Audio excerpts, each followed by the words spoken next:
Existem fotografias que nos queimam a alma. A minha é de dois homens contra o oceano. Um olha para as ondas, o outro olha para ele. Eu sou o que olha para as ondas. Não sabia que aquela seria a nossa última noite, o último momento de paz antes de a vida que eu tinha medo de construir e a vida que tive de destruir colidirem. Paguei por aquela imagem com tudo o que tinha. E sabem que mais? Eu pagaria de novo. Porque foi naquele instante que, pela primeira vez, senti que estava a viver, e não apenas a existir. O meu nome é Arthur, tenho 48 anos, e passei a maior parte da vida a construir muralhas à minha volta. Uma oficina mecânica em Lisboa, as mãos sujas de óleo, conversas sobre futebol, a camuflagem perfeita para um homem que, aos 18 anos, perdeu a única pessoa que se atreveu a amar por causa do medo e do julgamento alheio. Eu fugi, traí a memória dele e a mim mesmo, e desde então vivi uma vida que não era minha. Naquele verão, o meu único amigo, Miguel, chamou-me para ir à casa dele, no Algarve. Precisas de sair dessa cidade, Arthur, disse ele. Eu aceitei, sem saber que estava a caminho do meu maior teste. Foi na casa dele que vi Tiago pela primeira vez. O filho dele, 22 anos, artista, com um olhar que atravessava a minha armadura sem pedir licença.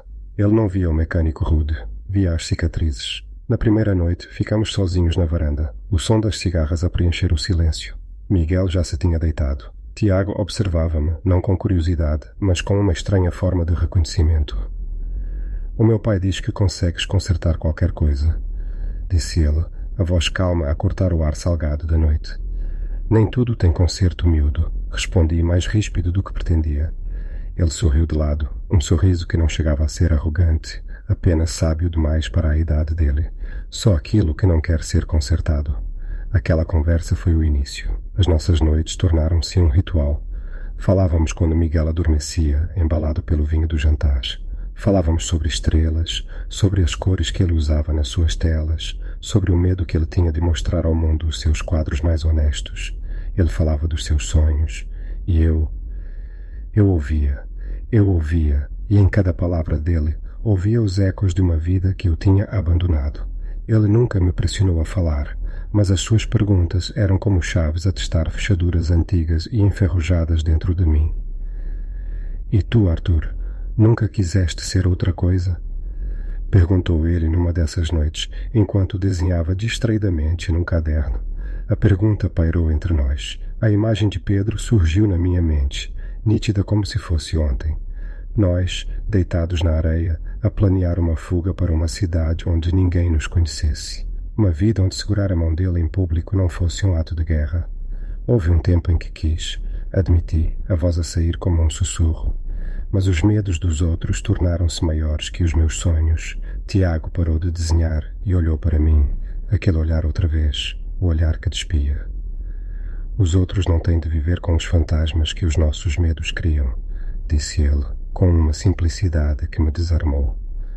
O fantasma, ele deu-lhe um nome. O meu fantasma chamava-se Pedro, e de repente ele estava ali conosco, naquela varanda, trazido à vida pela coragem de um rapaz que tinha metade da minha idade e o dobro da minha alma. Os dias passavam, a nossa ligação crescia em silêncio, nos olhares trocados por cima da mesa do pequeno almoço, nos momentos em que as nossas mãos se roçavam quando ele me passava uma ferramenta na oficina improvisada de Miguel. Eu sentia uma tensão a crescer, uma corda esticada entre o homem que eu era e o homem que eu poderia ter sido. Tiago era a personificação dessa possibilidade. Ele era livre de uma forma que eu nunca me permiti ser. Uma tarde, fomos caminhar pela falésia. O sol estava a pôr-se, pintando o céu com tons de fogo e melancolia. Parámos num miradouro, o vento a assobiar nos nossos ouvidos, o mar a bater com força contra as rochas lá embaixo. Às vezes, sinto que estou aqui em cima, disse Tiago, mais para si mesmo do que para mim. A olhar para o abismo. Quero saltar não para cair, mas porque acredito que posso voar, percebes? Eu percebia. Percebia tão bem que doía. Aquele abismo era o mesmo que eu encarara aos 18 anos. Mas eu não saltei. Recuei. É preciso coragem para saltar, murmurei, os olhos fixos no horizonte. Ele virou-se para mim. Estávamos perto, perto demais. O cheiro dele, uma mistura de tinta, maresia e algo unicamente dele, envolveu-me. A coragem não é a ausência de medo, Arthur. É agir apesar dele. Naquele momento ele não era o filho do meu melhor amigo. Ele não era um miúdo. Ele era um espelho, um espelho que refletia o rosto de um cobarde. E, ao mesmo tempo, a promessa de redenção. Ele estendeu a mão e tocou no meu braço, onde uma velha cicatriz de um motor sobreaquecido marcava a minha pele. O toque dele foi leve, mas sentiu como um ferro em brasa. Isto doeu? Perguntou ele, a voz baixa. Eu não conseguia responder. O meu coração batia descontrolado. Não era a cicatriz que doía, era a memória de outra mão a segurar a minha, naquele mesmo lugar, antes de eu a ter largado para sempre.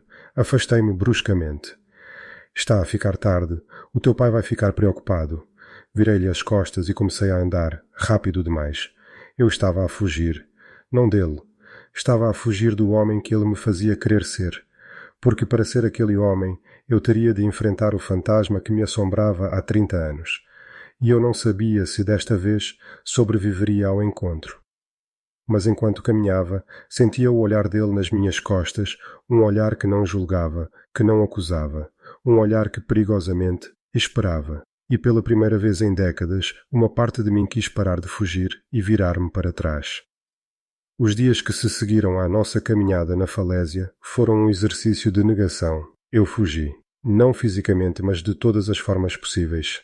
Acordava antes de todos, ia para a oficina improvisada de Miguel e enterrava-me no motor de um carro velho que ele insistia em restaurar. O cheiro a gasolina e o barulho das ferramentas eram a minha trincheira. Quando Tiago se aproximava, eu tornava-me um muro de respostas monossilábicas e costas viradas. Falava sobre o tempo, sobre a ferrugem, sobre qualquer coisa que não tivesse alma. Ele percebeu. Não insistia, não me confrontava. Apenas existia no meu perímetro, uma presença silenciosa e paciente. Deixava-me um copo de água gelada na bancada, sem dizer nada. À noite, na varanda, sentava-se do outro lado, no seu próprio silêncio, e eu sentia o seu olhar a queimar-me a pele, mesmo sem o ver. Era uma guerra fria travada no calor do Algarve, e eu estava a perdê-la. O silêncio dele era mais alto do que qualquer acusação. A trégua forçada chegou na forma de uma tempestade. O céu, antes de um azul límpido, tornou-se pesado, cor de chumbo. O vento começou a uivar, vergando as árvores e trazendo o cheiro à terra molhada. Miguel, sempre o bom vizinho, recebeu uma chamada sobre umas telhas soltas na casa de um idoso e saiu debaixo das primeiras gotas de chuva, prometendo voltar em breve. Ficamos os dois sozinhos. A chuva batia com fúria contra as janelas e então, com um zumbido e um clarão, a luz foi-se. A escuridão engoliu a casa, deixando apenas o som da tempestade lá fora. Vou buscar umas velas, disse Tiago, a sua voz estranhamente calma no negrume. Pouco depois a sala estava banhada por uma luz trêmula e dourada. Sentámo-nos no chão, de costas para o sofá, a observar as sombras a dançar nas paredes. A escuridão parecia ter derrubado as minhas muralhas. Já não havia para onde fugir. Sabes, começou ele, a voz pouco mais que um murmúrio. Às vezes, a escuridão é mais honesta. Não temos de fingir que as nossas expressões estão compostas. Podemos simplesmente ser. Eu não respondi. Apenas o som do meu coração a martelar no peito. O fantasma de que falaste, continuou ele hesitante. Ele assombra-te muitas vezes. Respirei fundo. O ar parecia pesado, carregado de palavras não ditas durante 30 anos. A luz da vela refletia-se nos olhos dele, e neles não vi pena, apenas um convite, um porto seguro. Todos os dias, confessei, e a palavra soou como se tivesse sido arrancada de mim. O nome dele era Pedro. Éramos miúdos. O mundo parecia possível. Mas o medo é um veneno. Envenena-te a ti, e depois usas esse veneno para magoar quem amas, só para não seres tu o primeiro a ser ferido. A confissão pairou no ar, frágil e terrível. Contei-lhe fragmentos. A forma como as pessoas olhavam, os sussurros, o punho do meu pai contra a parede do meu quarto. E, finalmente, a última vez que vi Pedro. O olhar dele a pedir que eu ficasse, que lutasse, e eu a virar-lhe as costas, a escolher a segurança da mentira. Eu não o perdi para a morte, Tiago. A minha voz quebrou. Eu perdi-o para o meu próprio medo. Abandonei-o, e abandonei-me a mim com ele. O silêncio que se seguiu não foi vazio. Estava cheio da minha dor, da minha vergonha. Esperei pelo julgamento, pela repulsa. Em vez disso, senti a mão dele a cobrir a minha. Quente, firme. Um gesto simples que dizia tudo. Tu não o abandonaste, disse ele, a voz suave, mas cheia de uma certeza que me abalou. Sobreviveste. Fizeste o que achavas que tinhas de fazer para continuar a respirar. Mas agora já não precisas de prender a respiração, Arthur. Ele aproximou-se. O movimento foi lento, deliberado. Dava-me tempo para recuar, para fugir outra vez. Mas eu não me mexi. Estava cansado de fugir. Quando os seus lábios tocaram os meus, foi como se o mundo parasse de girar. Não foi um beijo de paixão avassaladora, mas de reconhecimento. Um beijo com sabor a sal, a chuva e a 30 anos de solidão a serem desfeitos. Era um pacto silencioso, uma absolvição. Eu estava a beijar Tiago, mas também estava a pedir perdão a Pedro e ao rapaz assustado que eu tinha sido. Quando nos afastamos, a tempestade lá fora parecia ter-se acalmado. Ou talvez fosse apenas o caos dentro de mim que finalmente se tinha silenciado. Olhei para ele, para o rapaz que tinha ousado entrar nas minhas ruínas e encontrar algo que valia a pena salvar. Naquele momento, as luzes da casa piscaram e voltaram, violentas e cruas, expulsando a intimidade das sombras. A porta da frente abriu-se e a voz de Miguel ecoou pela casa, alegre e alheia a tudo. Que temporal! Estão bem? Fiquei sem bateria no telemóvel. Ele entrou na sala a sacudir a água do casaco e sorriu ao ver-nos sentados no chão. Ficaram às escuras, coitados. Ainda bem que encontraram as velas. Eu e Tiago levantámo-nos. Não nos tocamos, não nos olhamos diretamente. Mas eu sentia-o. Sentia a ligação entre nós, agora visível, perigosa. Por cima do ombro de Miguel, os nossos olhos encontraram-se por uma fração de segundo. E naquele olhar estava tudo, a promessa, a alegria e, acima de tudo, o peso do nosso novo e belo segredo. A fortaleza que tínhamos acabado de construir era feita de vidro e o mundo estava do lado de fora, com pedras na mão. O segredo transformou a casa. O ar ficou denso, carregado de eletricidade. Cada palavra trocada à mesa do jantar, cada gesto casual, tornara-se parte de uma peça de teatro que encenávamos para uma audiência de um só homem. Miguel. Ele, na sua feliz ignorância, elogiava a nossa súbita amizade. É bom ver-te a dar-te bem com o miúdo, Arthur. Ele precisa de uma figura masculina mais terra a terra. Cada palavra dele era um prego no caixão da minha consciência. Eu e Tiago vivíamos em momentos roubados, um toque de mãos disfarçado ao passarmos um pelo outro no corredor, um olhar demorado quando Miguel estava de costas a tratar do jardim. As nossas conversas mudaram-se para a praia, longe de casa, onde o som das ondas abafava os nossos sussurros e a imensidão do oceano parecia guardar o nosso segredo. Nesses momentos, eu sentia-me vivo como não me sentia desde os meus 18 anos. Tiago não me via como um homem velho e quebrado. Ele via o homem que eu podia ser. Com ele, eu ria. Um riso genuíno que vinha do fundo do peito, algo que eu pensava ter perdido para sempre. Ele ensinou-me os nomes das constelações e eu ensinei-lhe como sentir o motor de um carro a trabalhar, a distinguir o som de uma peça gasta do de uma peça saudável. Eram mundos diferentes que colidiam e criavam algo novo, algo nosso. Temos de lhe contar, disse Tiago, numa tarde, enquanto estávamos sentados na areia, a ver os barcos de pesca a regressar ao porto. A seriedade na sua voz cortou a leveza do momento. Contar-lhe o quê? Perguntei, já a saber a resposta, o medo a gelar-me o estômago. Que o filho dele e o seu melhor amigo de 30 anos. Tiago, ele não vai entender. Então vamos viver escondidos para sempre, retorquiu ele, virando-se para mim, os olhos a faiscar. Eu não quero isto, Arthur. Não quero ter de medir os meus olhares, os meus sorrisos. Eu amo-te, e não quero que o nosso amor seja um segredo vergonhoso. A palavra amo-te pairou entre nós. Ele disse-a com uma naturalidade que me tirou o fôlego. Eu não consegui responder. O meu medo, o meu velho e fiel companheiro, falou por mim. Dá-me só mais um pouco de tempo. Pedi, a minha voz a suplicar. Vi a desilusão no rosto dele, mas ele acenou, cedendo. Mas ambos sabíamos que o tempo estava a esgotar-se. O nosso pequeno paraíso estava assente sobre areias movediças. A derrocada não foi dramática. Foi silenciosa, banal e, por isso mesmo, mais cruel. Foi por causa de uma fotografia. Tiago tinha o hábito de deixar os seus cadernos de esboços espalhados pela casa. Numa noite, Miguel, um pouco mais alegre devido ao vinho, pegou num deles. Deixa cá ver o que o meu artista anda a criar. disse ele com um orgulho paternal que me torceu as entranhas. Eu gelei. Tiago, que estava na cozinha, correu para a sala, mas já era tarde demais. Miguel folheava as páginas, sorrindo para os desenhos de paisagens e barcos. E então ele parou. O seu sorriso vacilou e desapareceu. Na página estava um esboço a carvão incrivelmente detalhado. Era eu. Estava de perfil, a olhar para o mar, mas a minha expressão não era a máscara dura que eu mostrava ao mundo. Era suave, vulnerável. Era o rosto do homem que só Tiago via. Este, começou Miguel, a voz baixa. És tu, Arthur. Não foi o desenho que nos traiu. Foi o que estava escrito no canto inferior da página, numa caligrafia apressada e cheia de sentimento. O meu porto seguro.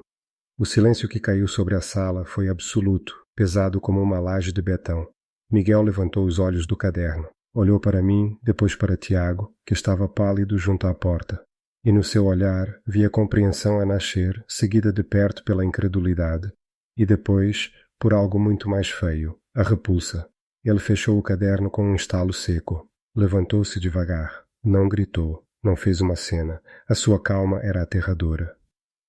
Tiago, vai para o teu quarto, disse ele, a voz desprovida de qualquer emoção. Pai, eu posso explicar. Para o teu quarto, agora. Tiago olhou para mim, os olhos cheios de pânico, a pedir ajuda. Mas eu estava paralisado. O rapaz de 18 anos dentro de mim tinha assumido o controlo, mudo de terror. Ele obedeceu e subiu as escadas, e o som dos seus passos foi como uma sentença de morte. Ficamos sozinhos. Miguel andou pela sala como um animal enjaulado. Depois parou à minha frente. O seu rosto, que eu conhecia há 3 décadas, era o de um estranho. Eu abri-te as portas da minha casa, disse ele, a voz um silvo venenoso. Confiei-te o meu filho. E tu fazes isto? Miguel, não é o que estás a pensar. Comecei, mas a mentira morreu na minha garganta. Não é o que eu estou a pensar? Ele riu, um som horrível, sem alegria. Diz-me tu então, o que é isto, Arthur? Uma amizade especial? És um pervertido, um doente. Aproximaste-te do meu filho, cada palavra era um soco. Amigo, irmão. Todas as palavras que tinham definido a nossa relação foram incineradas pela sua fúria. Ele não via amor. Via corrupção. Via sujidade. Eu amo-o, consegui dizer, a minha voz a tremer, mas firme. Foi a primeira vez que o disse em voz alta. E disse-o ao homem errado, no pior momento possível. A minha confissão pareceu enlouquecê-lo ainda mais. Ele avançou e por um segundo pensei que me ia bater. Mas ele parou a centímetros do meu rosto. Sai da minha casa, sibilou ele. Pega nas tuas coisas e desaparece. E se voltares a aproximar-te do meu filho, juro por Deus que te destruo. Naquele momento eu não vi o meu melhor amigo. Vi o rosto do meu pai. Vi os rostos de todos os que me tinham julgado e condenado. Vi o mundo inteiro a dizer-me, mais uma vez, que o que eu sentia era errado. E eu fiz o que sempre fiz, cedi. Fui para o quarto de hóspedes e comecei a arrumar as minhas coisas, as mãos a tremer tanto que mal conseguia fechar o fecho da mala. A porta abriu-se e Tiago entrou, o rosto banhado em lágrimas. Não vás, implorou ele, agarrando-me no braço. Não o deixes fazer isto. Fica e luta, por nós.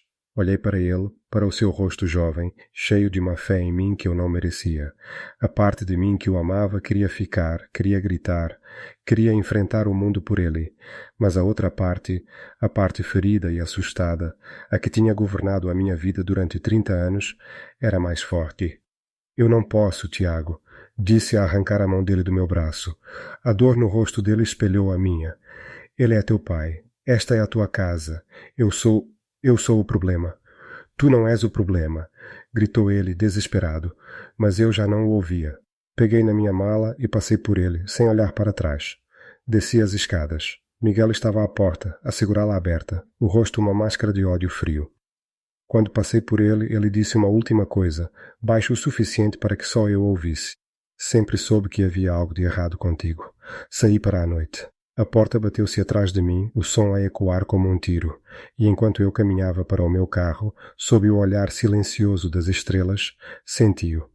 O mesmo frio, a mesma solidão avassaladora que sentira 30 anos antes, quando virei as costas a Pedro. A história repetia-se, E mais uma vez, o cobarde era eu. A viagem de regresso a Lisboa foi um borrão de asfalto e escuridão, tanto fora como dentro de mim. O motor do carro zumbia, um som monótono que não conseguia abafar o eco das palavras de Miguel, nem a imagem do rosto despedaçado de Tiago. Cada quilómetro que me afastava do Algarve era como se estivesse a arrancar um pedaço de mim mesmo. Cheguei ao meu apartamento antes do amanhecer. A cidade ainda dormia, indiferente ao terremoto que tinha devastado o meu mundo. Os dias que se seguiram fundiram-se numa névoa cinzenta de solidão. O meu apartamento, que antes era o meu refúgio, a minha fortaleza, tornou-se uma prisão. As quatro paredes pareciam encolher à minha volta, sufocando-me com o silêncio. Desliguei o telemóvel. A ideia de ver uma chamada de Tiago, ou pior, uma mensagem cheia de raiva de Miguel, era mais do que eu conseguia suportar. Isolei-me esperando que, se eu ficasse quieto o suficiente, a dor simplesmente se esquecesse de mim. Mas a dor não se esqueceu. Tornou-se a minha única companhia. Assombrava-me nos longos corredores da noite, quando o sono se recusava a vir. Revivia cada momento, o sorriso de Tiago, o toque da sua mão, o brilho nos seus olhos quando falava das suas telas. E depois, o veneno no olhar de Miguel, a minha própria paralisia, a súplica nos olhos de Tiago quando lhe virei as costas. A vergonha era uma febre que me consumia por dentro. Eu não tinha apenas fugido de Miguel, eu tinha fugido de Tiago. Tinha-o abandonado no campo de batalha, tal como fizera com Pedro. 30 anos passados, e eu não tinha aprendido nada. A mesma cobardia, o mesmo instinto de autopreservação a qualquer custo. Não fui trabalhar. A oficina, o meu santuário de ordem e lógica, parecia um lugar estranho. Como podia eu consertar os motores dos outros quando o meu próprio motor estava irremediavelmente partido? O meu empregado ligou algumas vezes. Deixei o telefone tocar até a chamada ir para o voicemail. O mundo exterior, com as suas exigências e rotinas, parecia pertencer a uma outra vida, a uma outra pessoa. As minhas noites eram povoadas por fantasmas. O de Pedro, jovem e traído, e agora o de Tiago, igualmente ferido. Eles não me acusavam, apenas me olhavam, em silêncio, e o seu silêncio era um julgamento mais duro do que qualquer grito. Eu bebia. Não para esquecer, mas para tentar afogar o barulho na minha cabeça. O uísque queimava-me a garganta, mas não conseguia queimar a culpa. Numa dessas noites, bêbado e desesperado, fui buscar uma caixa velha e poeirenta do fundo do armário. Dentro dela estavam os restos da minha vida antes da fuga. Cartas, fotografias, um bilhete de cinema amassado e, no fundo, uma única fotografia de Pedro. Estávamos sentados num banco de jardim a rir de algo que já não me lembrava. A felicidade naquela imagem era tão pura, tão crua, que me cortou a respiração. Era a felicidade de um homem que ainda não conhecia o sabor do medo. E ao olhar para aquele rapaz sorridente, algo dentro de mim quebrou, não de uma forma destrutiva, mas como o gelo a rachar na primavera. As lágrimas vieram. Não as lágrimas silenciosas de autopiedade, mas soluços violentos, convulsivos que me abalavam o corpo inteiro. Chorei pelo rapaz que eu era, pelo amor que traí, pelo homem que me tornei, e pela primeira vez chorei por Tiago. Chorei pela dor que lhe causei, pela fé que ele depositou em mim e que eu atirei ao chão. Naquele chão frio do apartamento, rodeado pelos fantasmas do meu passado, percebi uma verdade simples e devastadora. A minha vida inteira tinha sido uma reação ao medo.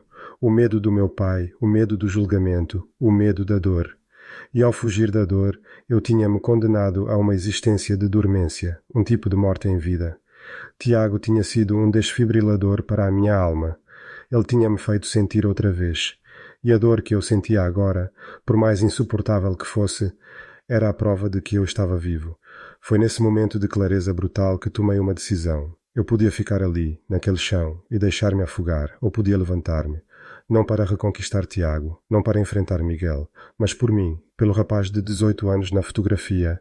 Eu devia-lhe isso, devia-lhe uma luta. Pela primeira vez na minha vida, eu não ia escolher a fuga, ia escolher-me a mim. No dia seguinte, levantei-me. Tomei um banho demorado, sentindo a água a lavar não apenas a sujidade do corpo, mas também o torpor dos últimos dias. Fiz a barba. Olhei para o meu reflexo no espelho. Vi um homem mais velho, com olheiras e o rosto marcado pela dor. Mas pela primeira vez em muito tempo, os olhos que me encaravam de volta não estavam vazios. Tinham uma chama, pequena, vacilante, mas presente. Era a chama da raiva. Não a raiva contra Miguel, mas uma raiva justa contra mim mesmo, contra os anos que perdi a esconder-me. Liguei o telemóvel. Havia dezenas de chamadas não atendidas e mensagens. Do meu empregado, de alguns conhecidos, e dele, de Tiago, várias chamadas. E uma única mensagem de texto, enviada na noite em que parti. Eu ainda acredito em ti, mesmo que tu não acredites. Aquelas palavras foram como um soco no estômago e ao mesmo tempo como um bálsamo. Li-as uma e outra vez. Ele não me odiava. Ele estava desiludido, magoado, mas a sua fé em mim persistia, teimosa e incompreensível. E foi essa fé que solidificou a minha resolução. Eu não sabia o que o futuro me reservava. Não sabia se Tiago me perdoaria ou se alguma vez o voltaria a ver. Não sabia como seria viver num mundo que me tinha ensinado a ter vergonha de quem eu era. Mas eu sabia uma coisa. A minha vida de mentiras tinha acabado. Eu ia voltar ao Algarve. Não para pedir perdão, não para implorar por uma segunda oportunidade. Ia voltar para ficar de pé, de cabeça erguida e reivindicar a única coisa que ninguém me podia tirar, a minha verdade. O medo ainda lá estava, um nó frio na boca do estômago. Mas desta vez eu não ia deixar que ele me guiasse. Desta vez era eu quem estava ao volante. A viagem de volta ao Algarve foi diferente. A estrada era a mesma, mas eu já não era o homem que a percorrera dias antes. O medo continuava a ser meu passageiro, mas agora estava amarrado no banco de trás. Ao volante estava a determinação, uma força tranquila e fria que eu não sabia que possuía. Eu não tinha um plano, tinha apenas um destino, a verdade. Não fui à casa de Miguel. Fui direto para o pequeno café na vila, onde tantas vezes nos tínhamos sentado os três a rir das suas piadas sem graça. Sabia que ele estaria lá, na sua rotina de final de tarde. E estava, sentado na sua mesa habitual, a olhar para o mar, com um copo de cerveja à frente. Parecia mais velho, o peso do mundo nos ombros. Sentei-me à frente dele, sem ser convidado. Ele levantou a cabeça e o seu rosto transformou-se. A surpresa deu lugar à hostilidade. "O que é que estás a fazer aqui?" sibilou ele, a voz baixa e carregada de ameaça. "Eu disse-te para nunca mais voltares."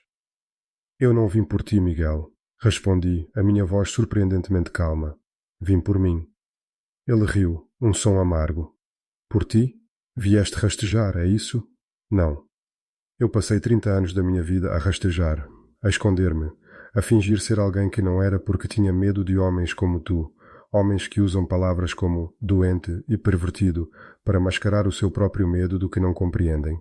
Ele ficou em silêncio, apanhado de surpresa pela minha frontalidade. "Eu amei o teu filho," continuei, e cada palavra era uma pedra que eu retirava do muro à volta do meu coração. "E não há nada de sujo ou errado nisso. O que é errado é o ódio que tens dentro de ti. O que é errado é teres ensinado ao teu próprio filho que o amor pode ser uma condição, que ele tem de escolher entre a família e a sua própria felicidade." "Tu não sabes nada sobre a minha família," retorquiu ele, a raiva a voltar. "Eu sei que foste meu amigo durante 30 anos, disse eu, e a minha voz vacilou por um instante. "Pensei que eras meu irmão, e apunhalaste-me pelas costas, não por eu ter traído a tua confiança, mas por eu ser quem sou. E sabes o que é mais triste, Miguel? É que eu deixei, eu permiti. Mas isso acabou. Levantei-me. Não havia mais nada a dizer. A nossa amizade estava morta, e eu estava ali para enterrá-la com dignidade, não para tentar ressuscitá-la. Eu não te odeio. Tenho pena de ti, porque vais passar o resto da tua vida sozinho, rodeado pelas muralhas que tu próprio construíste. Adeus, Miguel." Virei-lhe as costas. Foi um dos atos mais difíceis e libertadores da minha vida. Cada passo que dava para longe daquela mesa era um passo em direção a mim mesmo. Eu não olhei para trás. Não sabia para onde ir. Pensei em alugar um quarto por uma noite, apenas para pôr as ideias em ordem antes de decidir o que fazer a seguir. Instintivamente, conduzi até à praia, a nossa praia. O sol estava a começar a pôr-se. O céu, uma tela de tons laranja e roxos. E foi então que o vi. Ele estava sentado na areia, perto das rochas, de costas para mim. Tinha um caderno de esboços no colo, mas não desenhava, apenas olhava para o mar. O meu coração parou e recomeçou a bater, com força. Por um momento, o medo voltou. O medo da rejeição, da acusação. E se ele também me odiasse? E se a minha cobardia tivesse destruído tudo de bom que tínhamos? Respirei fundo e caminhei na sua direção. O som dos meus pés na areia fez com que ele se virasse. Os nossos olhos encontraram-se através da distância. Ele não sorriu. O seu rosto estava sério, marcado pela dor dos últimos dias. Mas nos seus olhos não havia ódio. Havia uma pergunta. Sentei-me ao lado dele a uma distância respeitosa.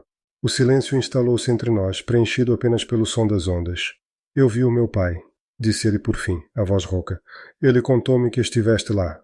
Eu acenei com a cabeça, incapaz de falar. Fui um cobarde, Tiago. Consegui dizer, as palavras a arranhar-me a garganta. O que eu fiz? Não há desculpa. Eu fugi. E deixei-te sozinho para enfrentares a tempestade.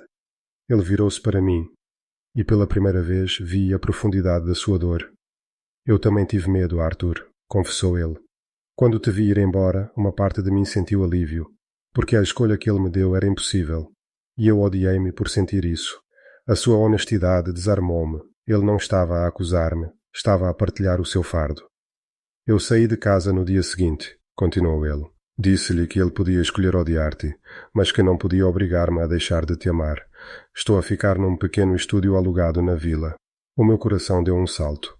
Ele tinha lutado. O rapaz que eu pensava ter abandonado tinha se erguido e lutado a batalha que eu nunca tive a coragem de travar aos 18 anos. Tu fizeste isso? Gaguejei. Sim, porque tu ensinaste-me algo importante, mesmo quando fugiste, disse ele, e um vestígio de sorriso tocou-lhe os lábios. Mostraste-me como é uma vida vivida com medo. E eu decidi que não a queria para mim. O sol tocou o horizonte, mergulhando o mundo numa luz dourada e efêmera. O ar estava frio, mas eu não sentia. Eu voltei por mim, Tiago, disse-lhe, olhando-o nos olhos. Voltei para dizer ao mundo e a mim mesmo que não tenho mais vergonha. Não esperava encontrar-te. Não me sentia no direito de o fazer. E agora que me encontraste? Perguntou ele, a voz baixa, a pergunta a pairar no ar como uma promessa frágil. Eu estendi a minha mão, não para o tocar, mas como uma oferta, uma ponte sobre o abismo de dor que nos separara. A palma da minha mão estava virada para cima, vulnerável. Agora, comecei, a minha voz a ganhar força.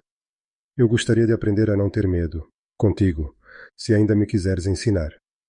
Ele olhou para a minha mão e depois para o meu rosto. E então, ele sorriu. Um sorriso genuíno que iluminou o seu rosto e o meu mundo. Ele colocou a sua mão na minha. O toque era diferente. Já não era um segredo roubado na escuridão, mas uma escolha feita à luz do dia. Não sabíamos o que o futuro nos reservava. O caminho à nossa frente não seria fácil. Haveria olhares, sussurros, talvez portas fechadas, mas pela primeira vez a incerteza não me assustava, porque eu não estava mais sozinho. Sentados naquela praia, de mãos dadas, enquanto a noite abraçava o dia, não éramos dois homens partidos a tentar consertar-se um ao outro. Éramos apenas dois homens, a escolher começar de novo, juntos. E isso, eu sabia, era mais do que suficiente. Era tudo.